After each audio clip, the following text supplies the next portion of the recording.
Okay, thank you. It's very nice to be here in Tartu again. I've been here a couple of times now, you know, from the oldest university in Sweden, and now I'm visiting the second university in Sweden. Unfortunately, we lost Tartu many years ago. But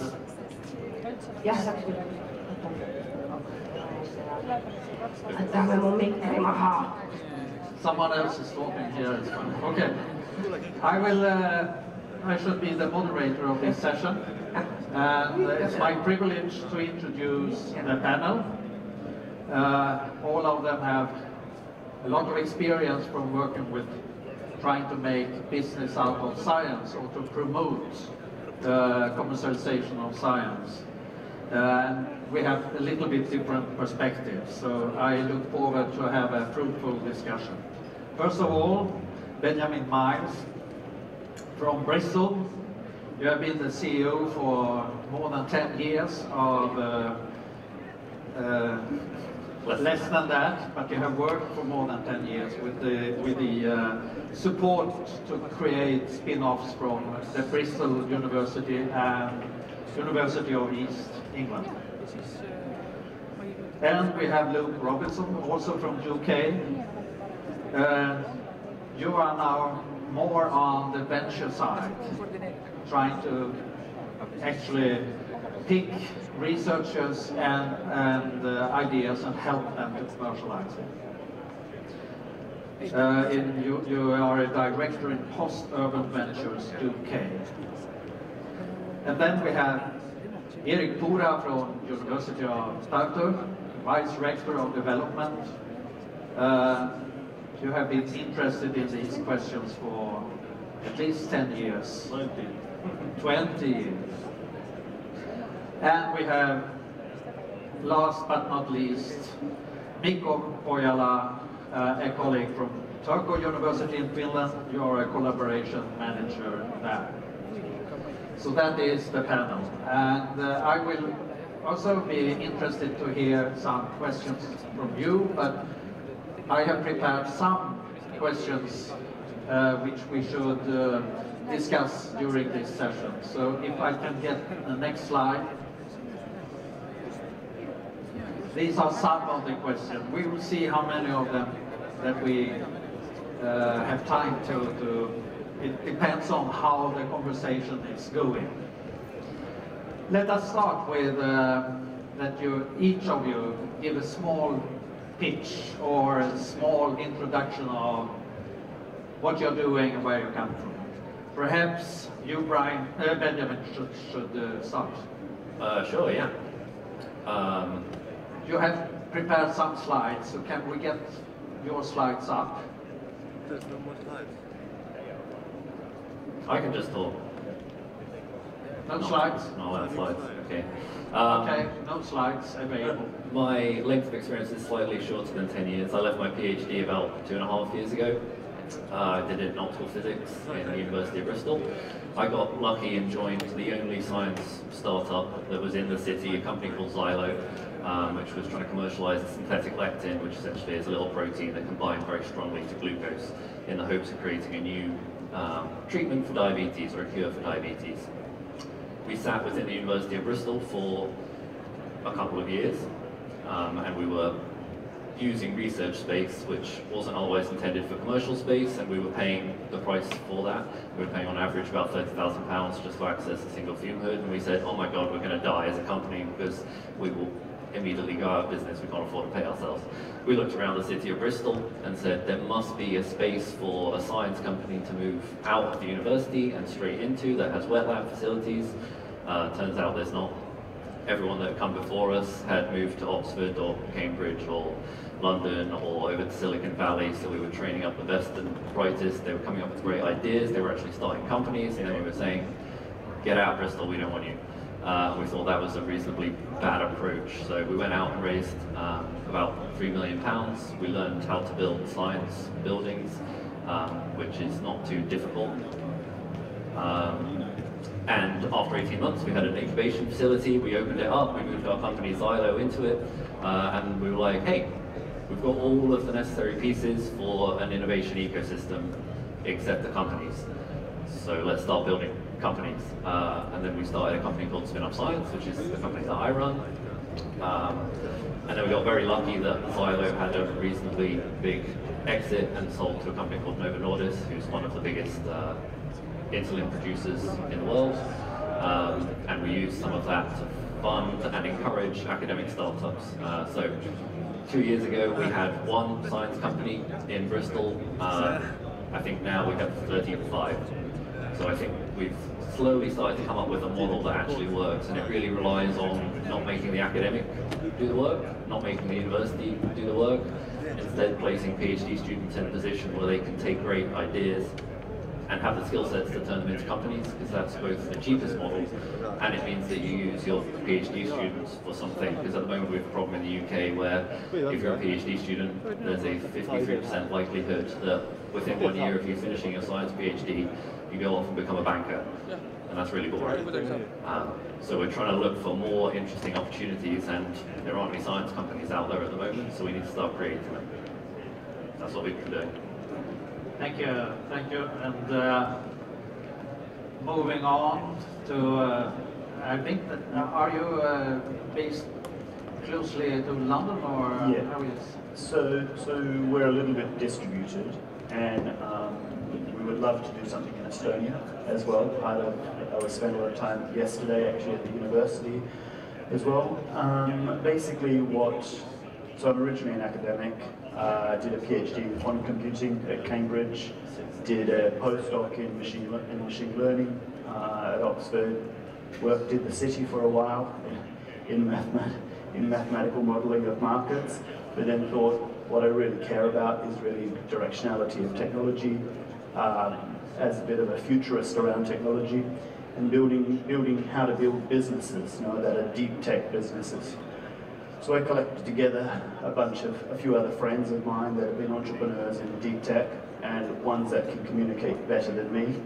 And effectively what we do is look to create one company a year that ideally can have an exit or grow to plus 400 million in valuation. And we specialize in things like machine learning, quantum devices, and robotics. And effectively, we know that we hold internally a range of skills across a few of these areas. And we hunt very targeted, we hunt academics through the research papers in the problems that we know we need to solve. And we're agnostic to where we find them, sort of thing. And then we look to we have internal grant writers, and we hand-pick teams, and we take interim CEO roles to build these businesses.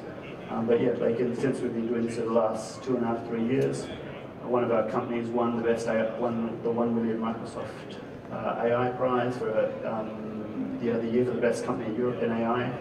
We've been written up in The Economist about our chicken AI business, which is using machine learning to monitor the health and well-being of chickens. We have a autonomous farming company, and now we're building a business around other infrastructure around autonomous fleets and autonomous fleet management. And so they're very keen to kind of make connections here. And I also sit in a university, at Rangel University in the UK, which is actually actively recruiting academics, and it's very much around how a university serves its local ecosystem. So I have a real passion to believe that universities, particularly academic research, can be at the heart of driving local economy through startups. And we see this obviously in Bristol, we see this in Cambridge, we see this in Oxford. And in 30 years, by focusing on ecosystem building and deep tech, they've transformed the economic opportunities of the region. So I'm very interested in how to make this work as well. So, and from Turku University, you are a collaboration manager, but you also work with spin-outs. So yes, I'm from University of Turku, and my position as a collaboration manager is part of the tech transfer office. And I work closely together with my colleagues, innovation managers, who are focused on the IP and related matters. But but from a traditional tech transfer office, our work is more broader in the sense that we also help researchers when they want to do university business collaboration projects, and on the other hand we help companies find the best talent, the best researchers within our university. In addition to this, so my job is twofold. I work with research teams, both on as I mentioned, both on the commercialization side. So I help the teams when they are in the first steps of doing proof of concepts and looking for funding and looking for building their teams forward. But also Turku is a small city on the southwestern coast of Finland, where we have some 180,000 people and 4 universities and the science park. And since we're a small city, small economy in that sense, the ecosystem building is a very important aspect, and from our university's perspective, I work a lot on this element. So bringing in investors, bringing in the people from the other universities, science park, and so on, to help and develop this issue. As a side job, I'm also a manager of or CEO of Monto Ventures, which is a small investment and development company focusing on startups with a background in the universities of our city. So, and Erik, the Estonian experiences. When I've been here for first time perhaps 15 years ago. I have a sense of quite dramatic change the last 5 years in the mentality, and you are very much on today. Okay, so yes, after studies and work in 3 very beautiful places in Europe, which is Manchester in the United Kingdom, Stockholm in Sweden, and North Italy, I landed back to Tartu, and together with Markus for 10 years we started a new institute in the university, which is called Institute of Technology, which has different principles of functioning, which is actually more concentrated on intellectual property and also the collaboration with industry than any other institute in this university. And after that, yes, I was asked to join the rectorate of the university, where I must imagine I have been sitting now already for 6 years, a little bit more even, and one of the concepts I'm pushing is the concept of entrepreneurial university, so which has 3 pillars. One of them is entrepreneurial education and students. Second is collaboration with existing industry, and third one definitely then is everything related to startups and spin-offs, and especially together with the town to build up the system where the companies not only be started here, but also they would are enjoying to remain here. So this is, I think, one of the main tasks. And startup program of the university, or spin-off program, was started already 20 years ago.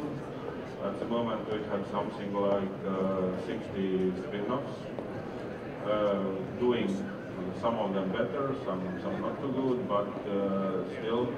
So yes, I hope now, and also this startup day is also the byproduct of the university, so I'm happy about it. And so thanks, and I hope we'll have a fruitful discussion. So that was the introduction. So let's start with the discussion then. How is it in your perspective? Is this something that is regarded as an extra task at the university, or is it mentally accepted by the academicians and by the managers? If you start from me, yes, I should say that leadership of the university definitely is looking what the university is getting paid for from the state. And I must confess that we have told about it many times, but the university doesn't get paid for spin-offs. But this is a very narrow view, because what we understood, yes, already, let's say, more strongly 5-6 years ago when we developed a new strategy, is that if you are active in this field together with local community, entrepreneurs, town, science park, then everybody is actually benefiting out of it. So this is the answer that I think now it is an ordinary duty of the university. And Turku University claims itself as being an entrepreneurial university. So I guess this is something that is just everyday business at your university for well, every researcher. I wish. But of course we're working towards that. And, but I'd say answer to your question is it like extra work from the researcher's perspective in general? I'd say yes. And the main reason is that it's still the traditional academic career where publications and that sort of traditional measures, indicators are the ones that push you forward in your academic career, and in that sense, it's always some sort of a sidetrack if you do a commercialization project, even if you're not. You can do that even with not a focus on setting up your own company, but in a way, it's still a somewhat a sidetrack, and we don't have the, let's say, the clear measures and indicators for the researchers. If you've done a project like this, it counts in your track record explicitly. But of course, more and more in funding projects and that sort of stuff, this kind of business collaboration is all counted in, so it's becoming part of the everyday life. And Benjamin, you have an experience with two universities with quite different approaches. Yeah, I mean, prior to that point, I think most of the research that these academics are doing also is largely public funded, and I think if the outputs of these research can be used for the public good, I think we've got a responsibility, even if we don't like it, and if it's a difficult process, to actually make sure that it emerges into the real world. A lot of academics definitely see it as a distraction, and I can totally understand that, and I think they are in the framework of being academics and doing great research, and they should be kept doing that thing if that's the thing they love doing. But it doesn't mean that we don't need an effective model to translate things out of the university, especially when it means that we can benefit public good, or we can generate revenue, or whatever it is, be it for the university or for the academic. I think all of the spin-outs that we've seen from Bristol in the past 6 months or so, pretty much all of them have then immediately sponsored a PhD student to work in the lab that they spun out of. And I think we still have the mentality in Bristol that the mindset is the industry. That's a bad word, we don't talk about that word. We're a research university. But people are starting to change their tune when they see, oh, okay, this is actually a collaborative effort, and my God, look how quick a startup moves compared to how quickly we move sometimes. So I think, it's good for both the public and private side that this activity continues, and it strengthens the research ability of the university. Yeah. What you said there reminds me of the research made of what is the difference between entrepreneurs and ordinary researchers. And the entrepreneurs are not more looking for risks and so on. The difference, according to that research, is that the entrepreneurs lost their job and they had to create something new for living.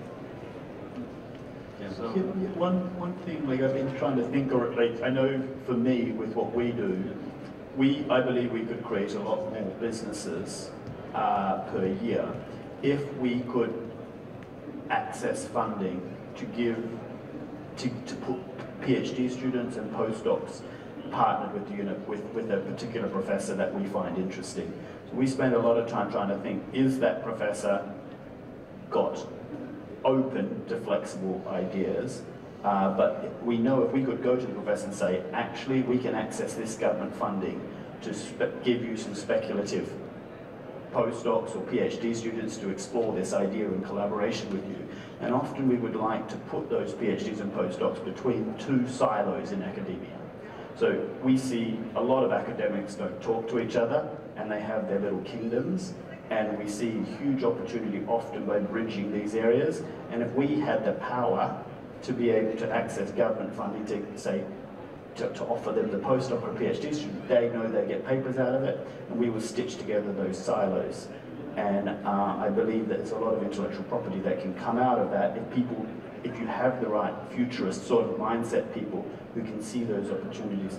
The other thing also we've seen with the academics is that they won't support a startup if they've never seen any of their other colleagues do anything with the startup. But as soon as they see one of their colleagues in the US or somewhere else sitting as a chief scientific advisor or on the board of this company, and they see him or her with a little bit of something to talk about at the pub after a conference, they want to do it as well. So this is where I think network effects make a big difference, and I think the academic departments their funding should be tied by how many of their professors sit on advisory boards of companies, or what is the total valuation of those. And I think one could really transform things if the governments are around that.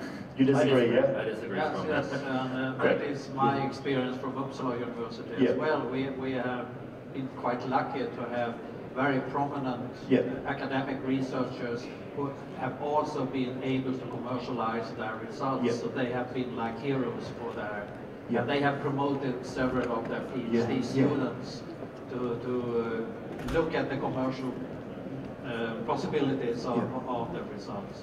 I think though you risk taking away that really nice blue skies aspect of academia, right? I mean, all this stuff going around quantum and things like that, with in theory maybe we'll build a quantum computer one day. Maybe we're getting kind of close to that, sorry Dirk. But what we're actually having is output of these things that are largely blue skies research fields is tons of other interesting little bits of ancillary technology. It's the same analogy as like the space race, right? We're trying to get a thing up to an arbitrary planet. Oh, we've come up with all of this other cool stuff as a result, and it's that nice blue skies thinking that was getting us over there. So we don't necessarily want to tie that into a market force the same way in the UK at the moment we're making the mistake of tying the undergraduate education into a market force by charging for it. It means that we're looking for clever ways to make a course cheaper to run. I don't want to go on a course that's cheaper to run, I want to go on a course that's good, especially if I'm paying for that course now. I think what you said, Luke, get us to one of the last questions.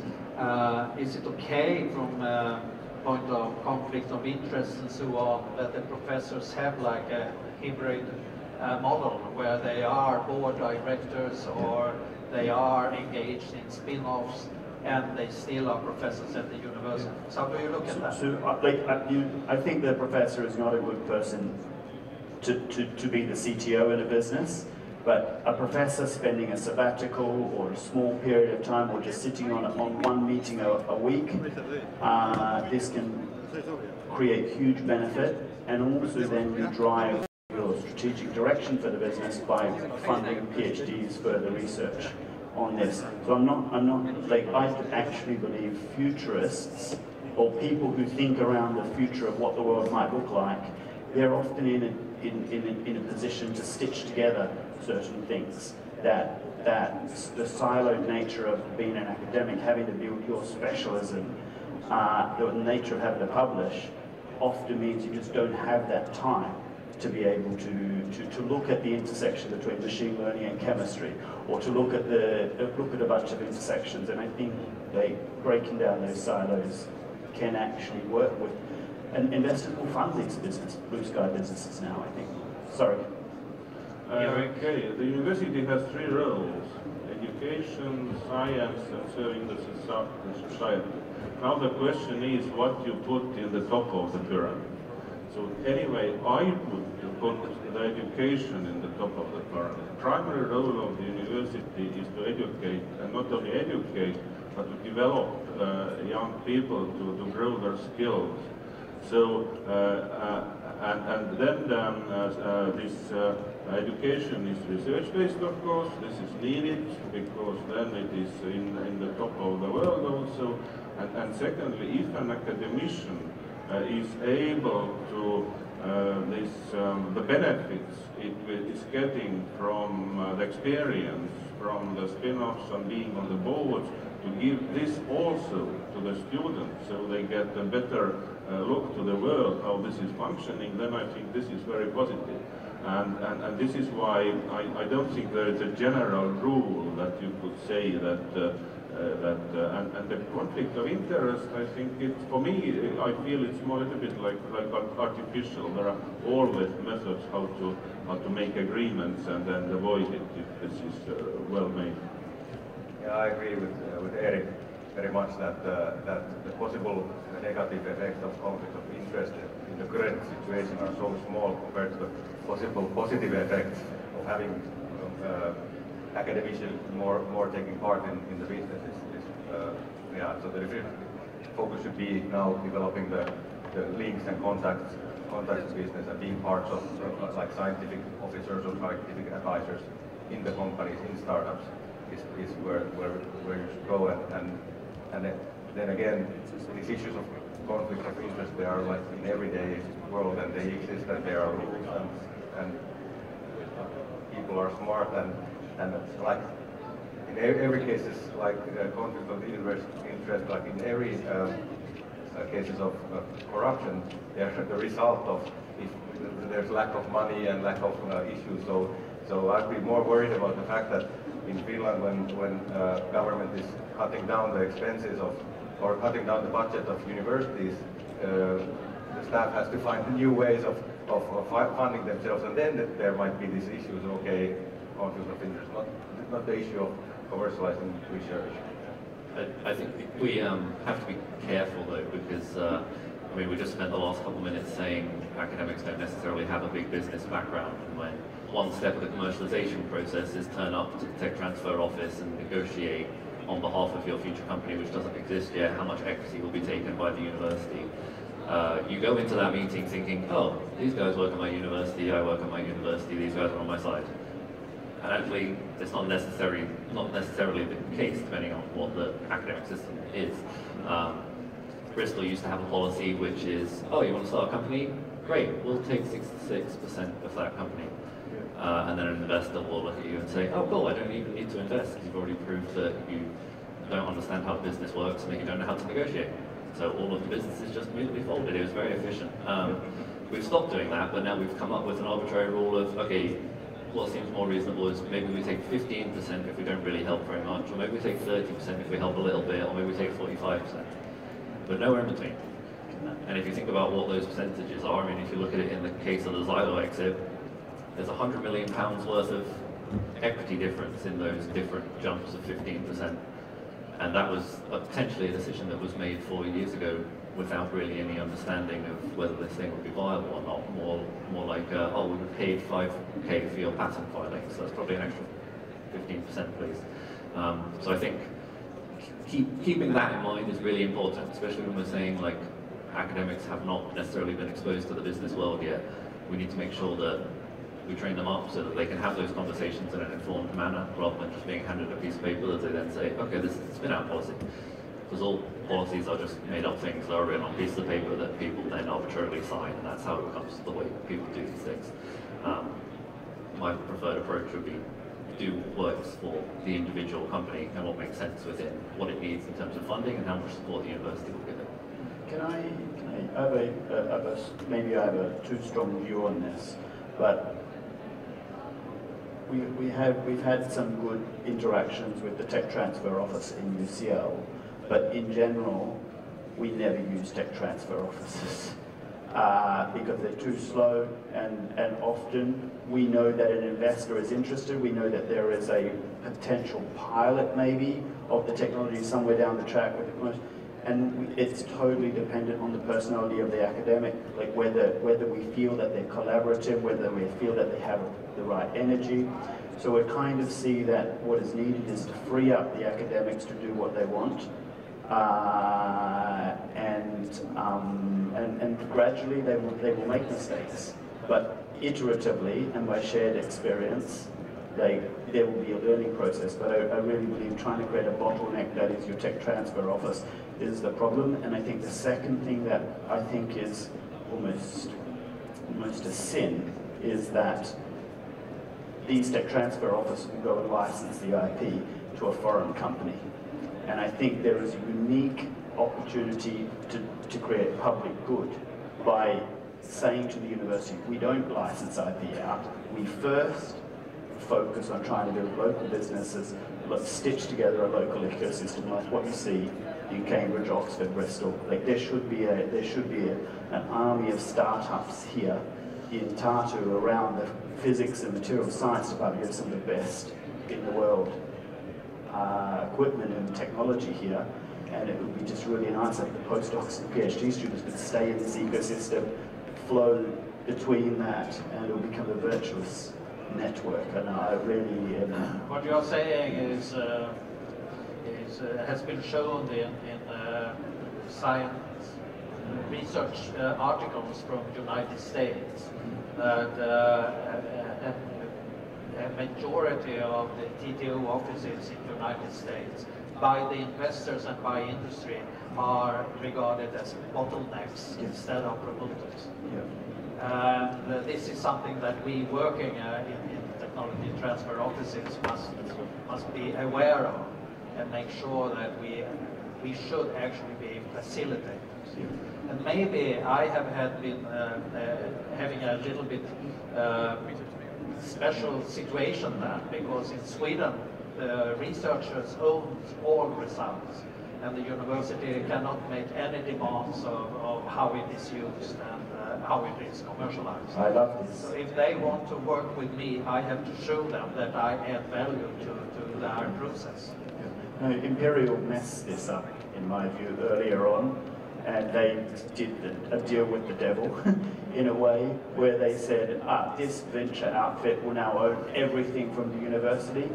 I spoke to academics at Imperial like 5 or 6 years ago, and they actively told me, you won't be able to work with me because there won't be the freedom.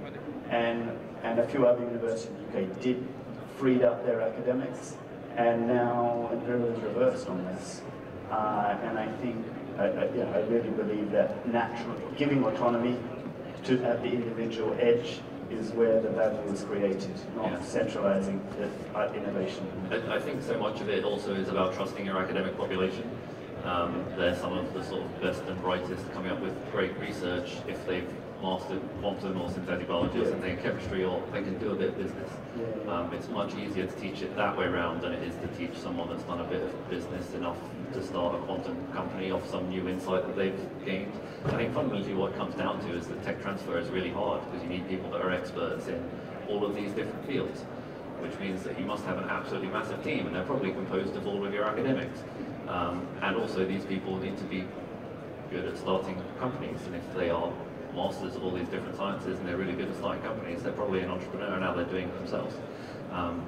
So I think so much of what we've learned is just sidestep and get out of the way. There were 3 occasions that we almost lost Xylo, the company, and I won't tell you about one of them because it's rude, but 2 of them were as a result of just the TTO delaying us getting the licensing agreement because they thought it would mean that they could negotiate for slightly more equity.